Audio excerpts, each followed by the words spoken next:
अभी मैं आपको एक मूवी की क्लिप दिखाने वाला हूँ। इस मूवी की क्लिप को देखने के बाद तुम्हें ये एहसास जरूर होगा कि मेहनत कभी भी बेकार नहीं जाती। कभी कभी मेहनत का फल देर से मिलता है, लेकिन जब मिलता है तो पूरी कहानी बदल देता है।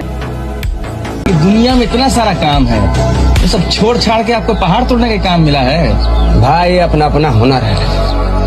आप पढ़ाई लिखाई करते हैं, हम पहाड़ तोड़ते हैं। और इतना ताकत कहाँ से लाते हैं?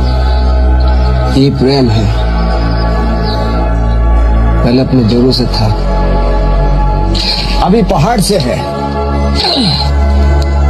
इतना बड़ा बात आप इतना आसानी से बोल दिए। और एक हमें देखिए, सच्चा पत्रकार बनना चाहते थे, नेताओं का दल्ला बन के रह गए। अपने आप से घिन आता है। तो अपना अखबार काहे नहीं छाप देते हैं? अखबार निकालना इतना आसान काम है क्या?